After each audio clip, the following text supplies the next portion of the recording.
Good morning everyone. Ito po ang inyong lingkod, si Pastor Ruel Camia po mula po dito sa Winnipeg, Manitoba, Canada para po sa ating pag-aaral ng Salita ng Diyos ngayong umaga. Welcome po sa Tinig ng Pag-asa. It's Monday once again at January 8 ng umaga po dito sa dako ng Canada. Good morning po sa mga nasa North America. Magandang gabi po sa mga nasa Pilipinas, magandang tanghali kung saan man pong bahagi ng inaabot ng pamamahayag na ito.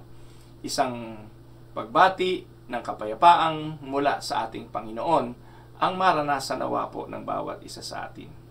Sa atin pong pag-aaral ngayong umaga, dadalhin ko po kayo sa isang mahalagang doktrina at pag-aaral ng salita ng Diyos. Ang pamagat po ng ating pag-aaral, The Doctrine of God's Providence. Atin pong hahanguin ang kabuluhan o ang kahulugan ng Genesis chapter 50 verse 20 at ang paborito nating kapitulo sa Biblia, ang Romans 8:28.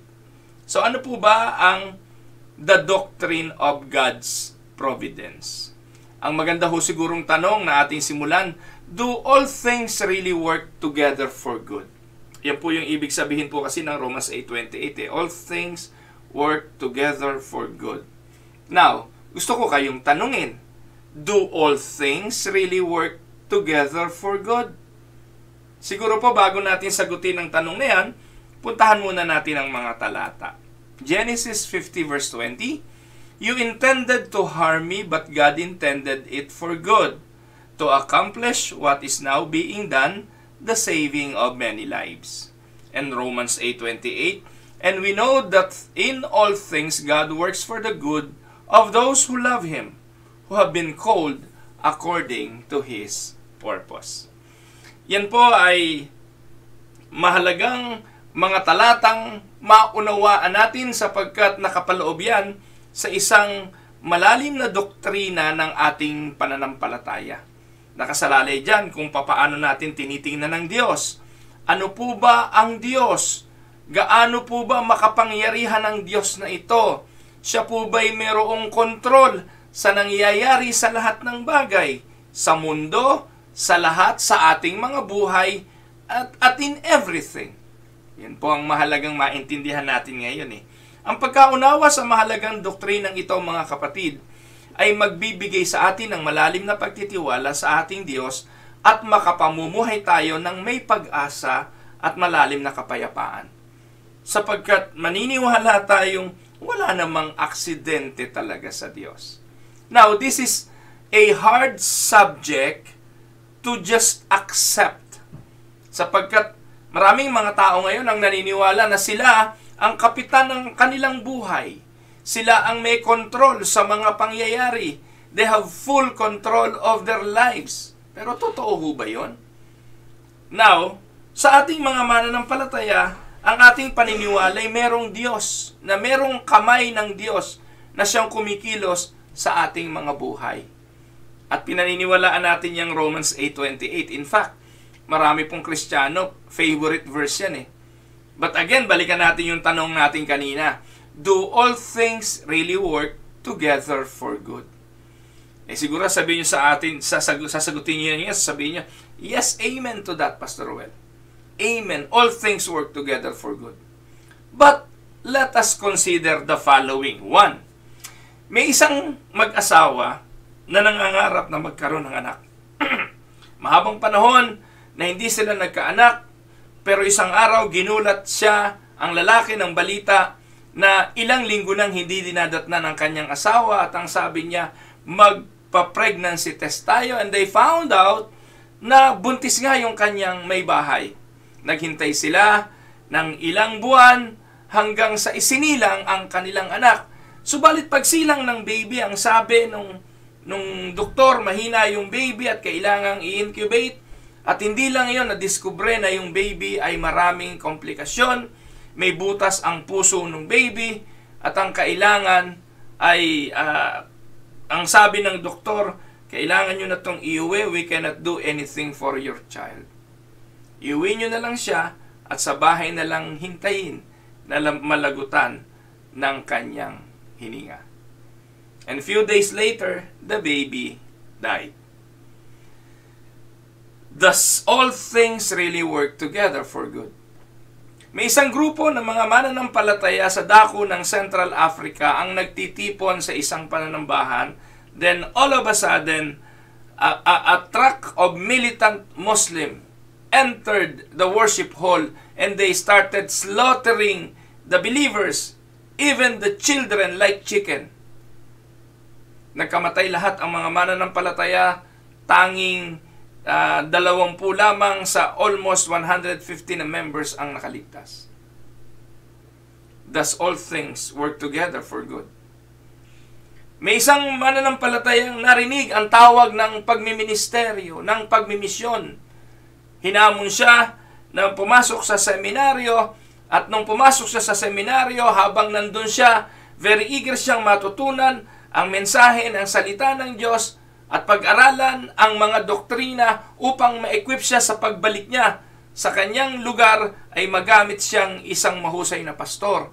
Ngunit sa unang taon pa lamang niya sa seminaryo, sumulat ang kanyang misis at ang sabi ng kanyang misis, "Total naman, iniwan mo na kami para dyan sa iyong pag-aaral at ministeryo. Gusto kong mag-file ng divorce, maghiwalay na tayo." Is all things work together for good for that young man? May isang police officer na mananampalataya na naka-duty at isang araw ay pinull over niya ang isang matuli na sasakyan. At habang binubuksan niya, nilapitan niya ang kotse at pinabubuksan ng bintana, biglang bumunot ng isang caliber 45 na baril ang may-ari ng pinull over na sasakyan at ipinutok doon sa pulis. At that point, patay ang pulis. Is all things work together for good? May isang grupo ng youth camp o ng youth na pupunta sa youth camp kasama ang kanilang pastor.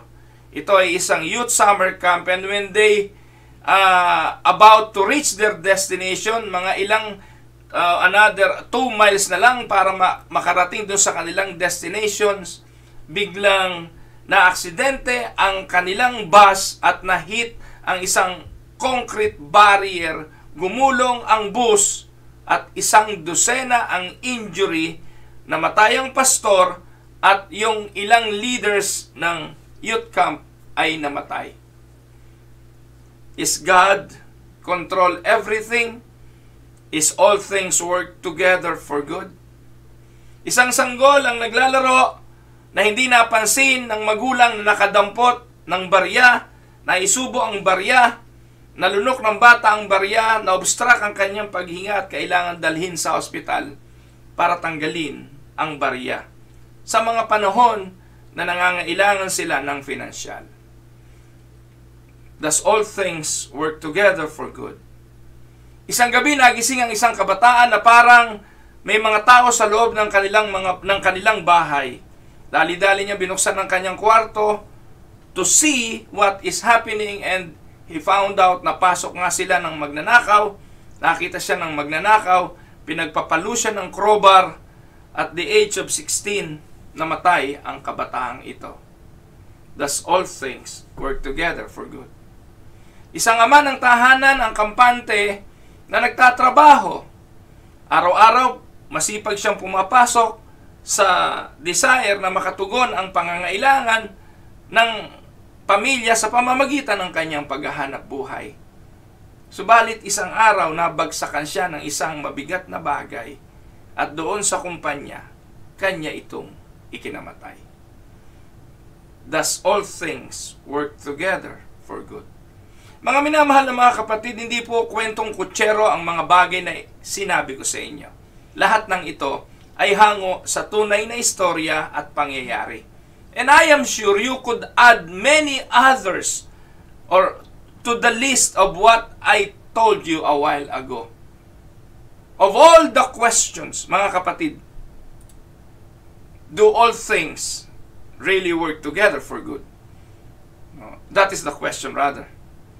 And of all the questions that trouble hearts of God's people, none is greater than the question why.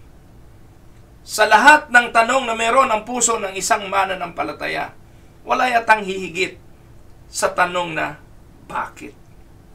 And no matter how many sermons, no matter how many words of God ang memorize natin, ang kabisado natin, the question why returns again and again. Now, why did this happen? Madalas ang tanong, Lord, why didn't you answer our prayers? At madalas naririnig natin ito sa mga taong laging laman ng simbahan. Mga minamahal na mga kapatid, when we see the pain of a fallen world, we wonder, where is God?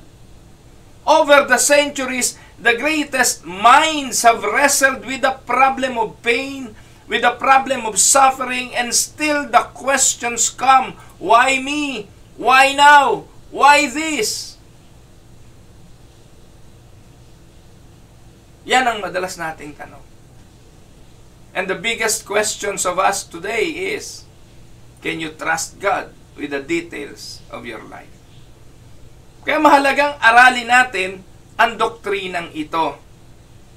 At kung babalikan natin ang katanungan natin, bakit nga ba nangyayari ang mga bagay na ito? Why do they happen? Especially to good, decent people. Pastor, seminarista, mananampalatayang pulis. Ano po? So, why do they happen to people who love the Lord? And as we have journeyed through Joseph's life, nung Friday, tinapos po natin yung pag-aaral natin sa buhay ni Jose, hindi po ba? I have been impressed over and over again kapag binabasa ko po yung kasaysayan ni Jose na anak ni Jacob. Joseph's life illustrates perhaps better than any other story in the Bible that gives the profound truth of God's providence. And by the way, as we have studied the life of Joseph, nakita natin that the real hero in the life of Joseph is not Joseph. The real hero in the story of Joseph is God, not him. Kasi nga po, ano ang sabi ng Romans 8:28? For we know all things work together for good to those who love God. And Joseph loved God, and God loves him, so God works through him. And there is a doctrine that help us understand. If it does not answer every question, at least this doctrine provides the only possible basis for understanding. And what is that doctrine? The doctrine of the providence of God. Bear with me. Ito po ang ating pag-uusapan ngayon. Kung first time nyo narinig itong providence of God, then bear with me. Ano nga ba ito? Ano po?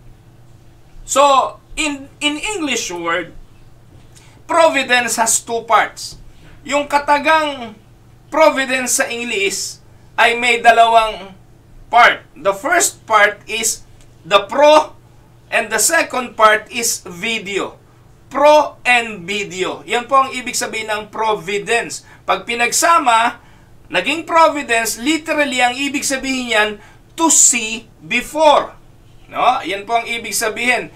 Though the word itself is not found in most of modern translation of the Bible, yung concept ng divine providence or God's providence is certainly biblical.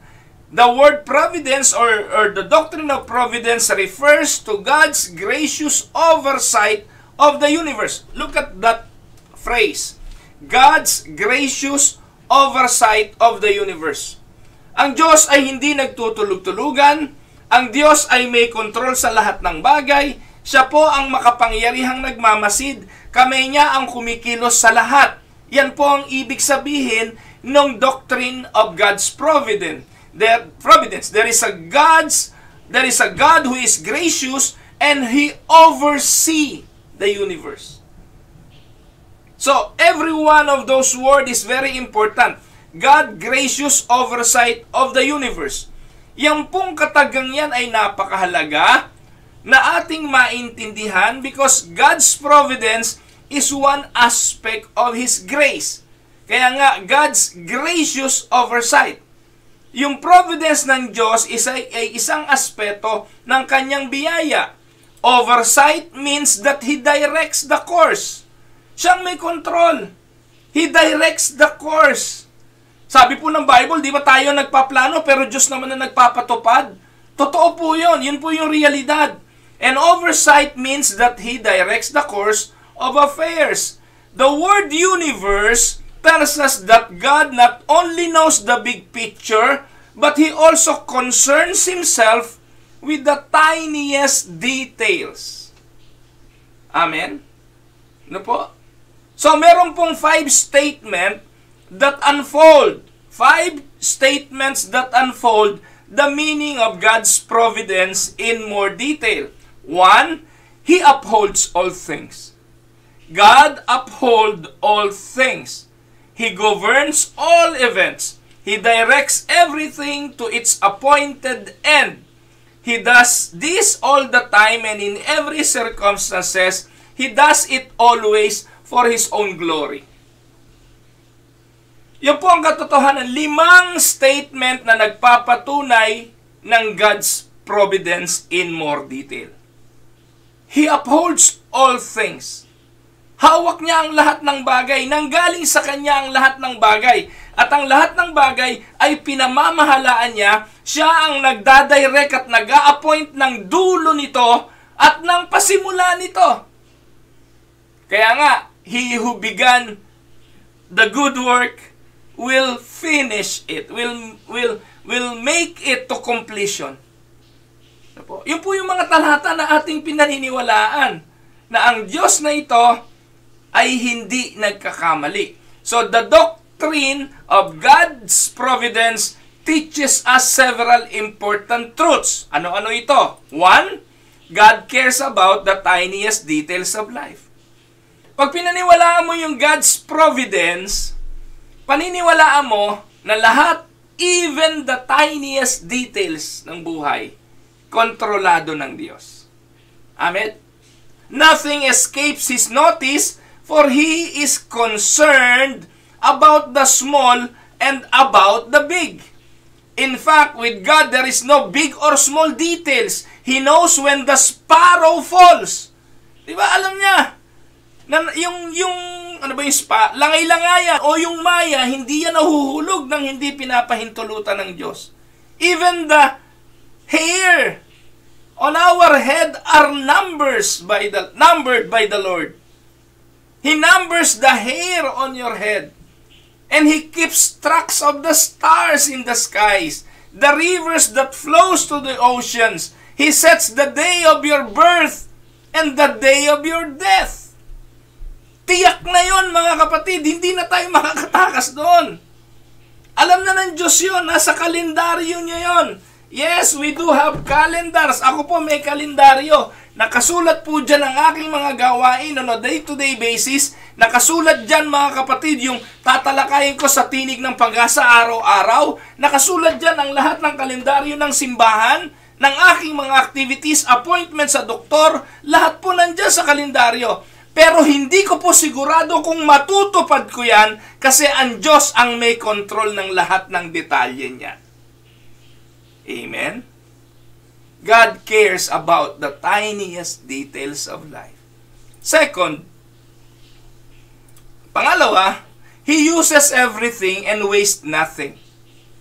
So napakagaling na po. Ginagamit niya ang lahat ng bagay, wala siyang inaaksaya. There are no accidents with God, only incidents. And this includes event that seems to us to be senseless and seems to us like a tragedy. Do you know the story of Joseph? Mamaya po tatalakayin natin yan. Pag-uusapan natin yung buhay ni Joseph again. Yung mga karanasan na tila parusa, yung mga karanasan na tila trahedya, yung mga karanasan na hindi natin mapag-unawa, para sa Diyos, lahat ng yan ay hindi sayang. He uses everything. And third, God's ultimate purpose is to shape His children into the image of Jesus Christ. Yan ang sinasabi ng Romans 8:29. He often uses difficult moment and human tragedies to accomplish that purpose. Now, ang dami mong sinabi, Pastor Ruel. Gusto namin talata. Gusto namin biblical verses na nagpapatunay niyang sinasabi mong the doctrine of God's providence. Huwag po kayong mag-alala. Hindi po puro kwento dito sa Tinig ng Pag-asa. Dito po, lagi po nating sinasamahan ng biblical na pagpapaliwanag kasi yung reform, ang ibig lang sabihin nun, biblical. No? Ang ibig lang pong sabihin ng Reformed theology ay biblical theology. So many verses in the Bible teaches this truth. Ano yon? 1, Acts 17:28. Ano sabi diyan? In Him we live and move and have our being. In Him we live. May kanta niyan, di ba? So in Him we live and move and have our being. As some of your own poets have said, we are His offspring. Yan po ang sabi ng Bible. Lahat ng bagay sa Kanya ay nabubuhay, sa Kanya ay kumikilos, at sa Kanya ay nagkaroon ng buhay. Acts 17:28. Colossians 1:17, He is before all things, and in Him all things hold together. Hebrews 1:3, He upholds all things. The Son is the radiance of God's glory and the exact representation of His being. Sabi diyan, sustaining all things by His powerful word. After He had provided purification for sins, He sat down at the right hand of the Majesty in heaven. But those words that I reiterated and highlighted, those are the things na nagpapatunay ng providence of God. He sustains all things. He upholds the universe by the word of His power. Ito yung binanggit ko kanina, Proverbs 16:19, in their hearts, humans plan their course, but the Lord establishes their steps. At ang napakaganda at paborito ko sa lahat, Psalms 115 verse 3, our God is in heaven, He does whatever He pleases. Amen? May Diyos na nasa langit, gagawin niya kung anong gusto niya. That is God's providence. Amen? At alam niyo mga kapatid, the doctrine of God's providence is really a combination of 4 other attributes. Ano yung mga attributes ng Diyos? Yung katangian ng Diyos. Una, yung sovereignty. He is in control. Pangalawa, predestination. He is in charge of how everything turns out. God's wisdom. He makes no mistake. And God's goodness, He has our best interest at heart. Kaya yung sinasabing God's providence ay combination ng 4 na katangian ng Diyos. Yung kanyang pagiging sovereign, yung nagpe-predestine at being in charge ng lahat ng bagay, yung kanyang karunungan na alam niya ang lahat, hindi siya nagkakamali, at ang kanyang kabutihan na walang iniisip kung hindi ang mabuti para sa kanyang mga anak. Kaya ang Romans 8:28, magiging makabuluhan lang yan. Saan? For those who love God. Amen? All things work together for good to them that loves God. Sabi ni R.C. Sproul, I will quote R.C. Sproul, sabi niya, God doesn't roll dice, nothing happens by chance ever. Ang Diyos daw, hindi nagpapagulong ng dice. Kung ano yung lumabas, yun ang kanyang gagawin. No! Hindi niya yung ginagawa. Nothing happens by chance. Walang aksidente. Hindi bunga ng bahala na. Kundi lahat ay nangyayari dahil nais to ng Diyos na mangyari. Think of providence as the invisible hand of God moving through the circumstances of life. Mga kapatid, lagi pong laman ito ng aking pastoral prayer. Lagi pong laman ito ng aking pagdulog sa Diyos. Ang pagkilala sa Panginoon na you are a sovereign God, you are the one who holds everything, you control everything, we are held by your invisible hand. Pag ganun ang laman ng ating panalangin, laging may pagtitiwala tayo na walang magaganap sa buhay na ito ng aksidente, magiging payapa buhay natin ano man ang mangyari, saan man tayo tumungo, ano man ang sirkumstansya, alam nating nagaganap yon dahil iyon ang plano ng Diyos. Amen? Now, let us look at the illustration of this God's providence. Saan tayo pupunta? So, yung binasa po natin kanina, Genesis 50:20, ito po'y buhay ni Joseph. With that as a background, we turn again to his story. And it goes something like this. Babalikan ko, simula sa simula. Ano po? Magkukwento ako ngayon. Pero hindi kwentong kutsero, hindi kwentong binabasa lang sa mga illustration book. Alam niyo po ba nakakabili ngayon ng mga book of stories?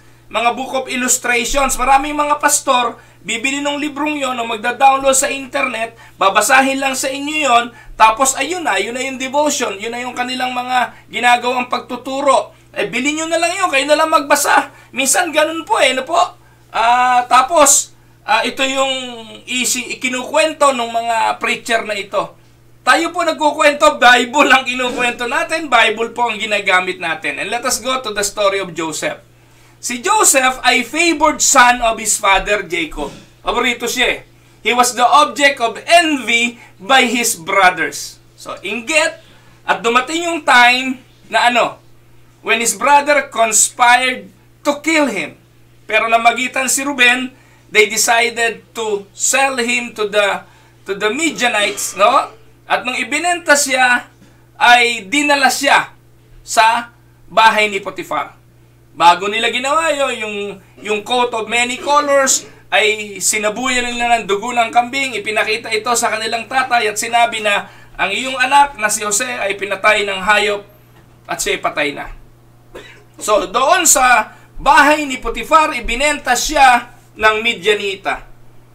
At itong si Potiphar ay isang pinuno ng ng pamamahala ng paraon. Bahagi siya ng security force ng Pharaoh. Sa Genesis 39 tells us that Joseph gained the favor with Potiphar. Ito yung pinag-aralan natin nakaraang linggo. Ano po? Pinagpala si Joseph ni Potiphar, ginawang tagapamahala sa kanyang bahay, in charge of his entire household, maliban lang saan? Maliban lang sa kanyang pagkain at saka sa kanyang asawa. This was a high honor for a Hebrew slave because he was competent, confident, and good-looking. And because of that, yung asawa ni Potiphar approached him about having sexual affair. Natalakay ko po ito 2 araw, nung Thursday at saka nung Friday. Kung bago lang kayo sa Tinig ng Pag-asa, pwede nyo itong balikan. So the woman persisted to the point that one day, when everyone else was gone, she attempted to pull him down on her bed. Joseph fled from the scene. Problema, naiwanan niya yung kanyang balabal. Humiliated by the refusal of Joseph, inakusahan ng asawa ni Potiphar na siya ay pinagtangkaang gahasain. It was a false charge, of course, but Potiphar believed his wife, and he had Joseph thrown in prison. Doon sa bilangguan, pinagpala pa uli si Jose. He gained the respect of his fellow prisoner and of the guards. And this happened, why? Because the Lord was with him. Yan ang lagi nakikita natin sa mga talata. So eventually, yung cupbearer at yung magtitinapay were thrown in the same prison, and Joseph befriended them. Naging kaibigan sila ni Joseph. Isang gabi, both of them had a dream. At hindi nila maipaliwanag yung kanilang panag-inip, but Joseph was able to interpret them with the Lord's help. And the dreams came true, exactly as Joseph had predicted. Yung baker was hanged, na bigte, pero yung cupbearer ay napalaya. Joseph asked him to remember him after he was out, but he didn't. Ilang taon ang nakalipas bago naalala? 2 years. Sino nagpaalala? Ang Diyos pa rin. Bakit? Na nag-inip ang paraon na walang makapagpaliwanag. And that is when the cupbearer remembered Joseph's amazing ability and he mentioned it to Pharaoh. And Pharaoh ordered Joseph to be brought before him, and Joseph at that point correctly interpreted the dream of Pharaoh. And he was rewarded by Pharaoh, and he was made prime minister of Egypt.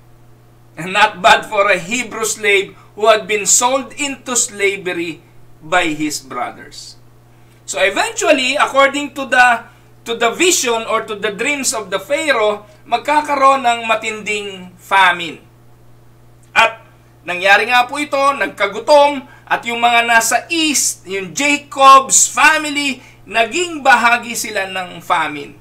Kaya nabalitaan nila na yung Egypt nakapag-ipon, maraming imbak na pagkain.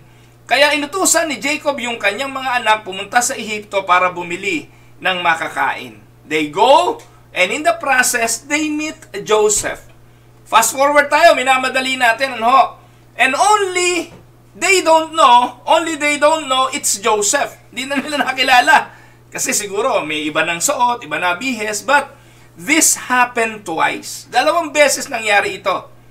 Then Joseph reveals his true identity to them. And they are shocked and then scared because they betrayed him, and now he is in a position to get even with them. Pwede nang gumante, pwede nang pumitik man lang o kumurot dahil nasa posisyon na siya para makagante. But Joseph doesn't do that. In fact, nagulat sila sa mga katagang binitawan ni Joseph. Ano sabi ni Joseph? Puntahan natin ang talata.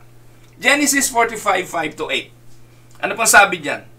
And now do not be distressed and do not be angry with yourselves for selling me here, because it was to save lives that God sent me ahead of you. For 2 years now, there has been famine in the land, and for the next 5 years there will be no plowing and reaping. But God sent me ahead of you to preserve you, a remnant on earth, and to save your lives by a great deliverance. So then, it was not you who sent me here, but God. He made me father to Pharaoh, lord of his entire household, and ruler of all Egypt. Alam niyo mga kapatid, dito sa kwentong ito, ini-imagine ko nasan si Potiphar eh. Ini-imagine ko sa point na ito, ano na ang ginagawa ni Potiphar? Ako na si Joseph. Kung ako si Joseph, ikaw Potiphar, pinakulong mo ko, ngayon mas makapangyarihan ako sa iyo, pwede kitang ipakulong, pero wala na pong binanggit na ganun. Yung asawa ni Potiphar, ikaw sinungaling kang babae ka, pinagbintangan mo kung gagahasain kita, pwede kitang gantihan ngayon, pero wala nang binanggit na ganun. So ang kasaysayan ni Joseph ay bumalik doon sa kanyang pamilya ngayon. Mga pamilyang pwede rin niyang gantihan. Pero hindi niya yung ginawa. At ang sabi ni Joseph sa verse 8, this is a wonderful verse. So then it was not you who sent me here.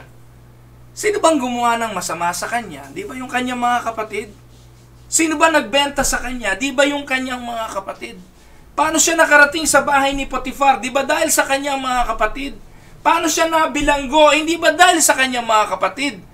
Pero ngayon na bago na ang lahat at siya ay nasa posisyon ng kapangyarihan, hindi ba yung kanyang mga kapatid din ang dahilan nun? Pero si Joseph, hindi ganun ang kanyang pananaw. Ang kanyang pananaw, ang Diyos. God's providence is at work. Amen? Kamay ng Diyos ang kumikilos. But that's not the end of the story. Alam niyo yan, hindi pa naman yun ang katapusan. So, nung nagpahayag na siya sa kanyang mga kapatid, sinabi niya, di naman kayo papunta sa akin dito eh. Ang Diyos ang nagpadala sa akin. So, yung magkakapatid, they go back to Canaan and tell their aged father that Joseph is still alive. And Jacob cannot believe it, but eventually, they convince him to come to Egypt with them.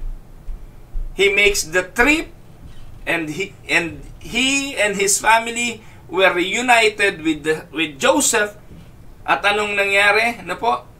Nakasama po ni Joseph ang kanyang family sa Ehipto.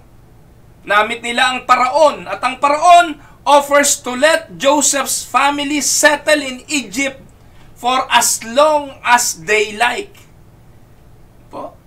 Pinatira sila doon. Sabi ni Joseph, 2 years pa lang ang famine eh. May natitira pang 5 years. At sa loob ng 5 years na natitira, walang pwedeng magbungkal. Dahil walang aanihin, dahil matinding tagtuyo. Kaya, nakita natin ang kamay ng Diyos na hindi lang si Joseph ang iniligtas, kundi ang kanyang bayang si Jacob. Kasi may pangako ang Diyos kay Jacob. Hindi lang kumikilos ang Diyos sa buhay ni Jose, kundi kay Jacob. At si Jacob ay ang Israel. Amen? Can you see the big picture? How God uses His power, His providence, His sovereignty in the lives of His people. So the family settles in Egypt and live in peace for many years. Finally, namatay si Jacob sa edad na 147. Now, si Joseph na lang at ang kanyang mga kapatid. Ngayon, ano nangyari? Itong mga kapatid ni Jose, dahil nga sa mga kalokohan nila, ang akala nila dahil patay na ang tatay nila, gagantihan na sila ni Jose. They fear that Jacob's death, Joseph will be free to take revenge on them. So they come to Joseph and they told him, ngayong patay na ang tatay, nung buhay pa ang tatay, pinakitaan mo kami ng mabuti. Ngayong wala na siya, natatakot kami na papatayin mo kami. It sounds like just one more deception to cover their guilt. Ang sabi nila, nung buhay pa ang tatay, nangako siya, sabihin namin sa iyo, huwag mo kaming patayin. Diba? Alam mo, uso yan ngayon eh. Sinabi ka ng tatay, sinabi mga bilin, yung mga bilin. So another deception to cover their guilt. Ano naging sagot ni Jose? Puntahan po natin. Genesis 15:19-20. Ito yung binasa ko kanina. But Joseph said to them, don't be afraid. Am I in the place of God? You intended to harm me, but God intended it for good, to accomplish what is now being done and saving of many lives. Hindi nagbabagong statement. Hindi nagbabago ang pananaw ni Joseph. Hindi nagbabago ang kanyang pananampalataya sa providence ng Diyos. Alam niyo yung mga taong laging pinagtitiwalaan ng doktrinang ito, nagiging matagumpay sa lahat ng kanyang ginagawa. Kasi una, nagiging matapang siya, nagiging payapa siya, wala siyang kinatatakutang opinyon dahil ang mahalaga sa kanya, yung sasabihin ng Diyos at hindi ng tao, at nakapamumuhay siyang may kabanalan dahil alam niya na merong pagpaparusa sa mga pagsalangsang. Now, etong tanong, how could Joseph talk like that after all that happened to him? The answer is simple. He saw God everywhere. Amen? Bakit nasabi ito ni Jose? Simple lang, kasi nakita niya ang Diyos sa lahat ng bagay. Ano sabi ni Jose? You meant evil against me, but God meant it for good. Both sides of that statements are true. You mean evil against me. What the brothers have done indeed are evil. Hindi po sinugarcoat ni Joseph na, hindi, nagkamali lang naman kayo doon sa ginawa niya. Hindi, okay lang yun kasi hindi naman masyado masama yung ginawa mo. Hindi sinugarcoat ni Joseph. Sinabi niya sa harapan ng kanyang mga kapatid, yung ginawa niyo yung masama, evil. And they are 100% responsible for their sin. But even that evil thing, even those evil things, God meant it for good. Hindi po ibig sabihin na ito na ang Diyos ang gumagawa ng evil, pero sinasabi ko lamang po ito sa inyo na yung evil kayang gawin ng Diyos for good. This doesn't mean that mean that evil is not evil. It just means that God is able to take the evil actions of sinful men and use that evil actions of sinful men to accomplish His plans. And Joseph saw the invisible hand of God, and that hands of God is at work in his life. He understood that behind his conniving brothers stood the God who orchestrate the entire affair in order to get him to just at the right place. He was at the right place, at the right moment in order to save his family.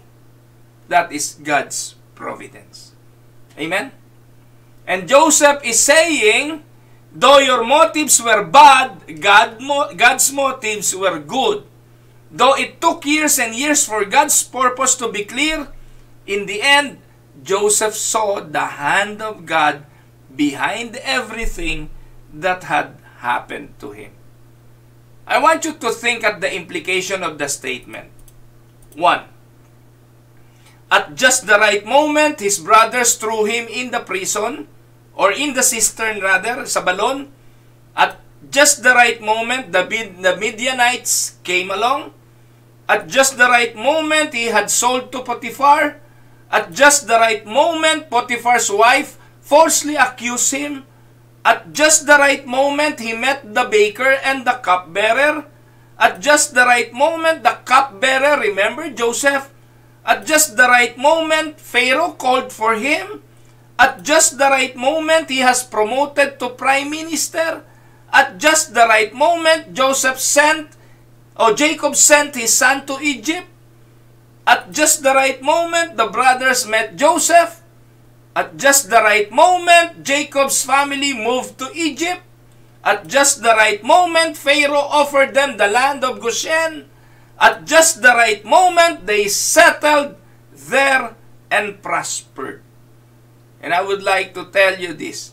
At this moment is just the right moment for you to hear God's providence at work. Amen? All of this happened at just the right moment.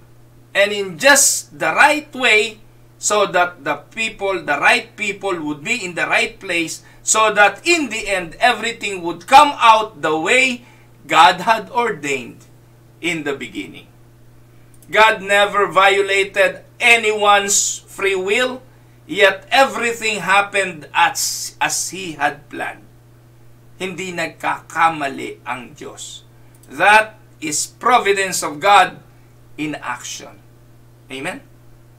Now, the question is, can you trust God with the details of your life? Parang mali yata yung term na ginamit ko dyan. Siguro mas magandang baguhin. No? Can you or will you trust God with the details of your life? And there's another way to say this. Either you run the universe or He does. A lot of people try to run the universe, but it never works out well. Or you can bow before the Lord and say, Lord, you are in charge. I am not. I will trust you with every detail of my life. Mga minamahal na mga kapatid, ito po ang inyong lingkod, si Pastor Roel Camia, mula po dito sa Winnipeg, Manitoba, Canada, para sa Tinig ng Pag-asa. I hope na pagpala po kayo. At kung bago lang po kayo dito sa Tinig ng Pag-asa, mag-subscribe po kayo sa YouTube channel ng Tinig ng Pag-asa, o i-add nyo po ako, i-follow nyo po ako sa Facebook, para po araw-araw mapaalalahanan kayo o ma-remind kayo ng mga mensahe ng salita ng Diyos dito po sa Tinig ng Pag-asa.